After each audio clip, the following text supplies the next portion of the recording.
Question है, that is influence of politics और Aristotle. और उसका जो मेन क्वेश्चन है जो आप लोगों के एग्जाम्स में आता है कि क्या आज भी अरिस्टोटल की जो ट्रेजेडी है या अरिस्टोटल की जो पॉलिटिक्स है उसका इन्फ्लुएंस आज भी ट्रेजेडी के ऊपर या लिटरेचर के ऊपर है या नहीं है। अच्छा, इसमें ना एक चीज बेटा, आप लोगों को मैंने एनकेएम के नोट्स शेयर किए हैं, उसके अंदर ये क्वेश्चन बड़ा अच्छा करके लिखा हुआ है। उसमें कुछ पॉइंट्स हैं जो कि आपने यहाँ पे ऐड करने हैं, उसको आज इसके साथ जरूर आपने पढ़ना है, क्योंकि ये भी क्वेश्चन अक्सर आ जाता है कि पॉलिटिक्स का क्या इन्फ्लुएंस था आज की ट्रेजेडी के ऊपर, या इसी से कुछ ना कुछ घुमा के उन्होंने क्वेश्चन आपको दे देना है। तो बेटा ये जितने भी पॉइंट्स हैं आपको एनकेएम इसलिए शेयर किया है, एनकेएम की जो है ना आप लोगों की अरिस्टोटल, उसके अंदर एग्जाम्पल्स और उसके अंदर जो पॉइंट्स है ना वो बहुत अच्छे लिखे हुए हैं। इवन उसके अंदर क्रिटिक्स के कोट्स बहुत अच्छे लिखे हुए हैं। आपने वो क्रिटिक्स के जो कोट्स है ना बेटा वो यहाँ पे ऐड करने हैं। यहाँ पे करंट नोट्स में इजी करके लिखा हुआ है, वहां पे इतना इजी नहीं लिखा हुआ है, लेकिन वहां पे एक चीज बड़ी पॉजिटिव है कि उन्होंने वहां पे जो पॉइंट्स दिए हुए हैं, जो एग्जाम्पल्स दी हुई हैं, यहाँ पे मिसिंग है। और विदाउट पॉइंट्स विदाउट एग्जाम्पल बेटा आप नहीं कर सकते।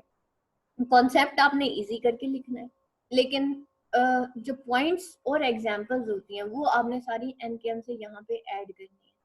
ठीक है, तो अभी आज का आपका टास्क ये है कि जितना भी मैंने अभी तक आपको पढ़ाया है, वो जो एनकेएम के आपको परसों नोट्स शेयर किए हैं, कल या परसों शायद, उसको फाइल को डाउनलोड करें अगर किसी के पास एनकेएम की बुक नहीं है अरिस्टोटल पॉलिटिक्स, और उसमें से क्वेश्चंस कंपेयर करें, और यहाँ पे आपने एग्जाम्पल्स और वो जो क्वेश्चंस हैं वो आपने सॉरी एग्जाम्पल्स और क्रिटिक की कोट्स जो है वो यहाँ पे ऐड करनी है। आप लोगों को मैंने अपनी भी फाइल्स शेयर की थी जो कि मेरे अपने नोट्स थे, वो उसके अंदर भी मैंने ज्यादा एग्जाम्पल्स और कोट्स ही लिखे हैं। अगर वहां से ऐड करनी है आप वहां से कर लें, क्योंकि वो भी मैंने सारे एनकेएम और जहांगीर क्रैम सीरीज, उसके बाद मेरे पास एक मास्टर गाइड थी, और ये करंट करंट नोट्स तो खैर मेरे ज़माने में थे ही नहीं, तो उनमें से ही सारी कोट्स जो है वो मैंने एक पेज पे लिखी थी, क्योंकि एक पेज पे बेटा जब सारी बुक से कोट्स आ जाती है ना आपके पास, एक समराइज हो जाता है लेसन में। तो आप लोगों के पास ये जो बुक है ना, एक बुक से जो पढ़ाया जा रहा है आपको, वो इस वजह से कंफ्यूजन से बचने के लिए पढ़ाया जा रहा है। और सिर्फ आपने क्या करना है, इस बुक के अंदर ही आपने कोट्स ऐड करनी है, क्योंकि यही तरीका है बेटा आसान करके लिखने का। एनकेएम में बहुत मुश्किल करके लिखा हुआ है, लेकिन वहां से आप कोट्स जरूर उसको हाईलाइट करेंगे और उसको लिखेंगे। टाइम होता तो मैं आपको जरूर हाईलाइट करवा देती, लेकिन टाइम नहीं है, तो आप एटलीस्ट कंपेयर जरूर किया करें। जो आपको नोट्स शेयर किए जाते हैं, आपको जो टॉपिक पढ़ाया जाता है, उससे जब आपको मटेरियल चाहिए तो आपको जो उससे रेलेवेंट नोट्स दिए जाते हैं उसको खोला करें, उसमें से पॉइंट्स ऐड किया करें। इंटरनेट पे जाने से मैं स्टूडेंट्स को मना करती हूँ। उसकी सबसे बेसिक बड़ी रीजन ये है कि जब आप गूगल पे जाते हैं तो गूगल आपको बहुत ज्यादा लंबी लिस्ट दिखा देता है, और वो जो लिस्ट होती है ना वो अकॉर्डिंग टू एग्जामिनेशन सॉल्व करने वाली नहीं होती। उसके अंदर इतना मुश्किल करके लिखा होता है, इंटरनेशनल लेवल का लिखा होता है, जो कि आपके पेपर्स के लेवल का नहीं है, एग्जामिनेशन लेवल का नहीं है।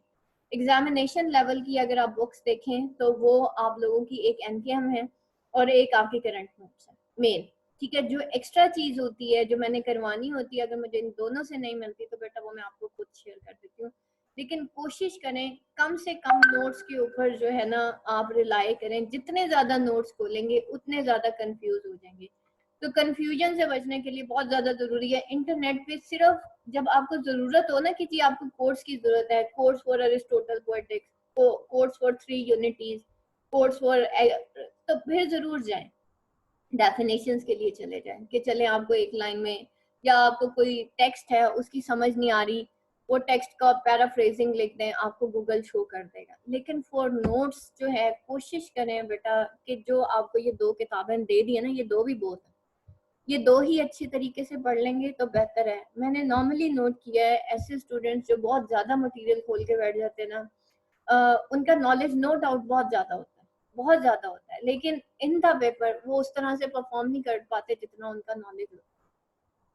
और इकरा से मैंने जब पूछा कि इकरा आपके इतने मार्क्स आए, मतलब जाहिर बात है जो स्टूडेंट टॉप करते हैं मैं फिर उनसे पूछती हूँ आपने क्या लिखा था, कैसे लिखा था, उनका पूछती रहती हूँ कि अच्छा क्या आपने, उसने कहा मैंने तो सिर्फ करंट नोट्स ही पढ़े थे, और आपने जो कहा था कि सिर्फ कोर्स ऐड कर दो, तो एनकेएम से उठा के कोर्स ऐड की थी। कहती मैम मैंने सिर्फ इतना किया था because she was living in a combined family, और छोटे छोटे उसके 2 गोदियों वाले बच्चे थे, और आपको पता है कि गोदी वाले बच्चे के साथ काम करना कितना मुश्किल होता है। अक्सर मैं पढ़ा रही होती थी, पीछे से उसके बच्चे उठ जाते थे, क्योंकि कंबाइंड फैमिली में आपके पास कमरा भी एक ही होता है, एक रूम होता है, उसमें 2 छोटे छोटे बच्चे, और इकरा ने हैंड फ्री कान में लगाई होती थी, और अर्ली मॉर्निंग उसको ये जो 8:15 वाली क्लास है, ये बेसिकली आपसे जो पहले वाला पार्ट 2 का ग्रुप गया उसी का ही टाइम था जो आपको बाद में दिया गया था। तो वो उसकी यही कोशिश होती थी कि मैम मेरे ससुराल में सारे सो रहे होते हैं, काइंडली अर्ली मॉर्निंग पढ़ा दिया। तो माशाल्लाह माशाल्लाह, अगर उसने मुझे कहा तो उसने मुझे परफॉर्म भी करके दिखाया। तो ये सारी टाइम मैनेजमेंट अर्ली मॉर्निंग की, ये जो आपसे पहले वाला जो जीनियस बैच गया था ना, और वाकई वो बैच बहुत जीनियस था, इंतहा का जीनियस बैच गया जो आपसे पहले गया ना, जीनियस बच्चे थे बहुत ज्यादा। तो आप लोग भी हैं, लेकिन जो मेरा टाइम उस बैच के साथ गुजरा है ना, आपसे जो पहले वाला बैच है, वो तो इंतहा के कोई, मैं कहती हूँ पता नहीं कौन से दिमाग उनको लगे हुए थे। उसी वक्त जब वो बैच आया था, मैंने उसी वक्त कहा था कि इसमें से एक टॉपर है, तो इतना अच्छा बैच था। तो बेटा ये जीनियस माइंड्स जो होते हैं ना, वो नॉर्मली पता चल जाता है, टीचर्स को पता चल जाता है कि इसमें से एक ना एक बंदा करेगा कुछ ना कुछ, और उनके मार्क्स भी इसी तरह ही आए थे। तो दैट इज द थिंग। यहाँ पे अब आप देखें तो बेटा कम से कम नोट्स के ऊपर क्यों आप लोगों ने जो है वो स्ट्रेस करना है। मेन पॉइंट्स देखें, आज मैंने एक क्वेश्चन पूछा स्टूडेंट ने, what is the action of unity, sorry unity of action क्या होता है। मैं आपसे आंसर मांग रही थी एक लाइन का, लेकिन स्टूडेंट ने मुझे लंबा लंबा बयान करना शुरू कर दिया। मैंने तो इतना लंबा पूछा ही नहीं था, मैंने तो एक कॉम्प्रेस्ड वे में, क्यों, क्योंकि स्टूडेंट्स ने मे भी घर जाके बहुत सारे नोट्स खोल के बैठ गए थे। ठीक है, जब आप एक चीज के ऊपर कन्फाइन हो जाते ना, आप वहां से अच्छी क्वालिटी चीज अडॉप्ट कर लेते हैं। और जब आप बहुत ज्यादा नोट्स खोल के बैठ जाते हैं, वो बहुत ज्यादा आपने लिखा तो होता है, लेकिन उसके अंदर मुझे काम की चीज नजर नहीं आ रही। ठीक है, तो दैट इज द थिंग कि अब जो है पेपर चेक करने का बेटा मेयार चेंज हो गया। अब बहुत लंबा तो इतना नहीं देखा जाता जितना कि टू दी पॉइंट देखा जाता। अगर आपने टू दी पॉइंट नहीं लिखा और बहुत लंबा लेंथ आपने 1000 वर्ड्स की लिख दी है, लेकिन टू दी पॉइंट नहीं है, एग्जामिनर ने एक क्रॉस लगा देना। सो मेक श्योर कि ये जो आपका जो लेसन है, जो आपके आउटलाइन है, वो टू दी पॉइंट होनी चाहिए। यहाँ पे देखें इन्फ्लुएंस ऑफ पोएटिक्स, और अरिस्टोटल जो है उसके बारे में पढ़ते हैं। Aristotle influence and the value of poetics. Aristotle the poetics is not only the first thoroughly philosophical discussion of literature. Poetics जो है नॉट ओनली पहली philosophical discussion of literature, but it also the foundation of all subsequent discussions. It is an exposition of the principle of literary criticism. ये clarification है principle of literary criticism की, as valid for Shakespeare and Milton as it was for Homer and Sophocles. The Poetics is one of those world books which enjoy a worldwide popularity and influence, and fascination is perennial. Perennial यानी कि universal है, दायमी है, यानी कि हमेशा रहेगी। It was written about 330 BC, before Christ लिखी गई थी।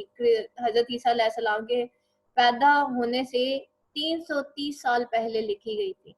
Since then, it was widely acclaimed that it suffered a temporary eclipse, although there are traces of its influence. लेकिन then since then it widely acclaimed, इसको बहुत ज़्यादा widely acclaimed तो किया गया उस दौर से, लेकिन इसका एक temporary eclipse भी हुआ, सफ़र किया इसने काफ़ी eclipse, यानी कि इसको although there are traces of its influence in later Greek and Latin literature, we do not hear much of it. In the Middle Ages, it was misunderstood by Syrian and Arabic scholars at the end of the 15th century. Its modern life began in Renaissance Italy. ठीक है, जब renaissance का दौर आया था ना, उस वक्त 15th and 16th सेंचुरी में कहीं ये किताब जो है कुछ तो इसके अरिस्टोटल पोएटिक्स के बहुत से चैप्टर्स हैं जो मिसिंग है, जो मिले ही कोई नहीं। और रेनेसेंस के दौर में आपको पता है कि जो पुरानी किताबें थी, जो ग्रीक आर्ट था, ग्रीक लिटरेचर था, उसको रीट्रांसलेट किया गया था, वो किताबें ढूंढी गई थी। तो कहीं भी ये अरिस्टोटल पोएटिक्स मिली थी, इसको ट्रांसलेट किया गया था, देन ये हमें पता चला जी कोई ट्रेजेडी की एक डेफिनेशन भी हुआ करती थी, अदरवाइज इसको एक बहुत बीच में बहुत एक लंबे दौर के लिए इसको एक एक्लिप्स जो है वो लग गया था, और उसके बाद जो है रेनेसेंस के अंदर इसको दोबारा से एक इम्पोर्टेंस मिली. Since then it has been translated and edited and annotated in every century and in many languages, attaining at that time authority of holy writ. और फिर जो है इसको उस दौर में रेनेसेंस यानी कि 15th एंड 16th सेंचुरी में, जो कि इटली से स्टार्ट हुआ था रेनेसेंस, जिसमें रीबर्थ ऑफ नॉलेज हुई थी, तो वहां पे इसको ट्रांसलेट और एडिट किया गया और एनोटेट किया गया in every century in many languages. Its doctrine were received with more reverence than understanding. ठीक है, इसकी ये जो डॉक्ट्राइन्स थी, जो भी इसके अंदर जो रूल्स एंड लॉज थे, वो रिसीव्ड विद मोर रेवरेंस, ज्यादा रेवरेंस और अंडरस्टैंडिंग से ज्यादा कहीं रेवरेंस यानी कि उसको एक मकाम मिल गया था. The overwhelming influence and prestige of the poetic result from its merit. It is a comprehensive treatment of poetry, its nature and art of poetry purely on aesthetic grounds. Number 2, it reveals basic and fundamental principles of poetry and drama. It is a valuable study of critical methods and practical criticism. It is a treasure of suggestive ideas. It is extremely thought-provoking. It is one of the few pieces of systematic criticism that have come from the ancient. It is a great contribution to literary theory. It is the first book to expound historical and psychological methods of criticism. The aim of poetics is practical. It is a textbook of practical instruction and guidance. It is immensely useful for would-be poets and dramatists. ठीक है, ये बहुत ज्यादा useful है जो कि आने वाले पोइट्स हैं और ड्रामेटिस्ट हैं. It's clearly tell what to seek and what to avoid in the composition of a drama. What is the real aim of the drama? It tells the ways and means to achieve the aim of drama can be achieved, and what are the difficulties and obstacles in the way, and how to avoid them. It is a comprehensive treatise on the art of writing dramas. The defense of poetry, which Aristotle makes in Poetics, has always been used to justify poetry and defended against puritanical attacks, as in Renaissance England. ये जो defence of poetry है, जो कि Aristotle ने the poetics में हमें बयान किया था, वो जस्टिफाई करता है पोइट्री को और उसके डिफेंस को इट अगेंस्ट प्यूरिटेनिकल अटैक्स. प्यूरिटेनिकल अटैक्स जो इसमें हुए थे, जो कि मतलब प्यूरिटन्स का तो आप सारों को पता है ना. प्यूरिटन्स कौन होते हैं? कैथोलिज्म जो है, कैथोलिक चर्च जो है, या कैथोलिज्म जो है, प्रोटेस्टेंट एंड कैथोलिज्म, अहले सुन्नत के बाद जो बहुत बड़ा एक फिरका है ना बेटा, वो क्रिश्चियनिटी में कैथोलिज्म का है. कैथोलिज्म का फर्दर आगे एक फिरका है. ठीक है, जैसे हम सिर्फ मुसलमानों पे बहुत ज्यादा वो कर रहे होते हैं कि जी मुसलमानों के फिरके ही बहुत ज्यादा हैं, यहूद के भी बहुत ज्यादा हैं और ईसाइयों के भी बहुत ज्यादा.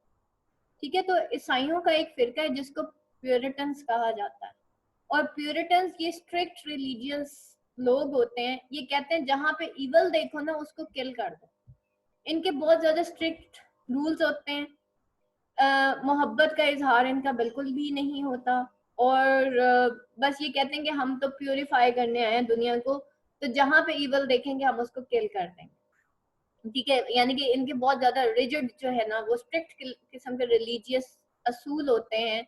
जिसके बाद अब ये जो रिजिड किस्म के प्यूरिटन्स थे ना, इन्होंने अटैक किया था पोइट्री के ऊपर कि भाई ये लाए, झूठ है, सारा कुछ है. और एज इन रेनेसेंस इंग्लैंड, और रेनेसेंस इंग्लैंड में भी जाहिर बात है. अब देखिए प्यूरिटन्स अटैक कब उन्होंने किया था? जब रेनेसेंस इंग्लैंड में. प्यूरिटन्स तो उस वक्त थे ही नहीं जब ये लिखी गई थी द पोएटिक्स. लेकिन बाद में जो है डिफेंस करने के लिए पोइट्री को अरिस्टोटल की पोएटिक्स उठाई गई थी, क्योंकि ये तो उस वक्त लिखी गई थी जब हजरत ईसा अलैहिस्सलाम से 330 साल पहले की एस्टिमेशन है. ये भी एस्टिमेशन है कि उस दौर में लिखी गई होगी. इतनी पुरानी किताब है. तो हजरत ईसा नहीं आए तो फिर क्रिश्चियंस कहाँ से आ गए, और क्रिश्चियंस नहीं आए तो प्यूरिटन्स कहाँ से आ गए. ठीक है, इट मीन्स कि वो जो रेनेसेंस में प्यूरिटेनिकल अटैक हुआ था 15 एंड 16 में, तो जिसके जवाब में रिड्रेस ऑफ पोइट्री और अपॉलजी ऑफ पोइट्री लिखी गई थी. इन दो किताबों के अंदर और कई किताबों के अंदर किसी किताब का अगर रेफरेंस दिया गया तो वो अरिस्टोटल की पोएटिक्स का दिया गया था. ठीक है, तो यहाँ पे as in Renaissance England, Sir Philip Sidney's Apology for Poetry is based entirely on Aristotle's defence. Apology for Poetry इसके बाद हमने इंशाल्लाह पढ़ना है, फिर आपको पता चलेगा कि किस तरीके से उसने अरिस्टोटल को ही कोट किया था। Aristotle theory regarding the nature of poetic imitation and peculiar pleasure of tragedy has been the basis of all subsequent discussions of this topic up to date. In order to throw light on Aristotle as a critic, it may be an extreme to say that as a critic of literature, Aristotle is as infallible as the elements of Euclid, and even Euclid is outmoded now.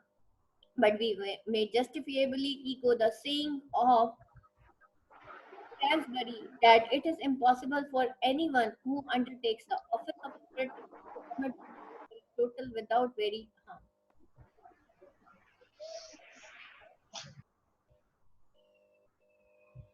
और फिर वो कहता है but we may justifiably echo the saying of Saintsbury, लेकिन हम justifiably echo कर सकते हैं सेइंग ऑफ सेंसबरी को that it is impossible for anyone, किसी के लिए भी इम्पॉसिबल है who undertakes the office of a critic to omit the study of Aristotle without very great harm. This seems to be exaggeration, but it is true because Aristotle discovers the fundamental principles of dramatic art, which neither critics nor dramatists can neglect.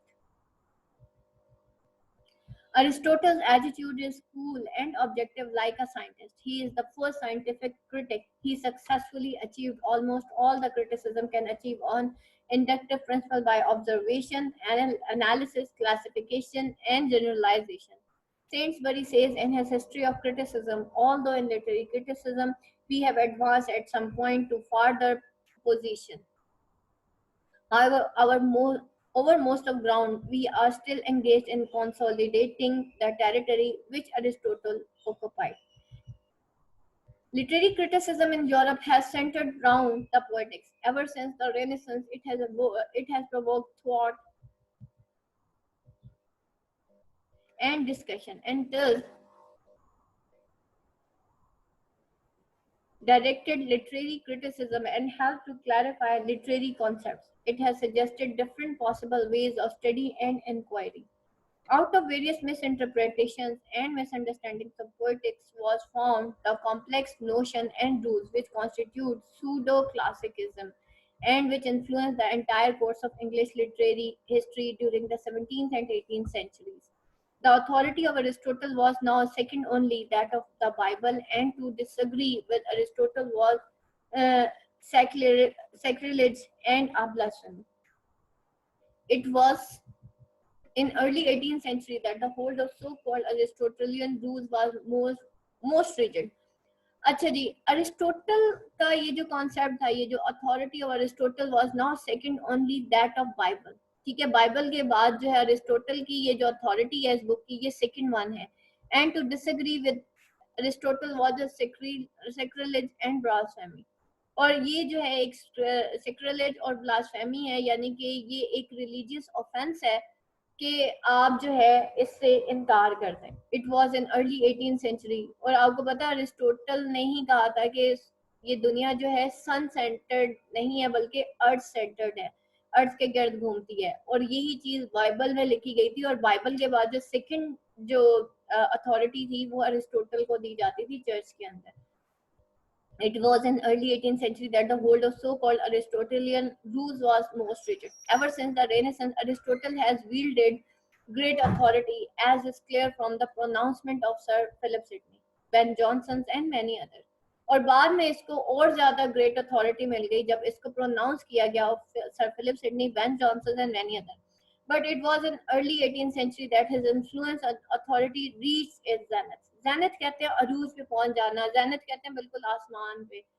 The loosening of the grip of pseudo-Aristotelianism came with Dr. Johnson's famous vindication of Shakespeare, mingling of tragedy and the comedy. और बाद में ये loosening grip of pseudo-Aristotelianism came with जो थोड़ी सी Aristotelianism pseudo अरिस्टोटलियनिज्म जो है वो क्या हुआ, किसके थ्रू हुआ? Doctor Johnson famous vindication of Shakespeare, making of tragedy and comedy and his violation of 3 unities. Shakespeare ने जो 3 यूनिटीज को जो है वायलेट किया तो तब जाके अरिस्टोटल की जो पोएटिक्स है उसकी ग्रिप थोड़ी कम हुई. With the dawn of romanticism, attention has been focused more and more on the text of poetics. Its many merits have been recognized and its shortcomings have been freely acknowledged.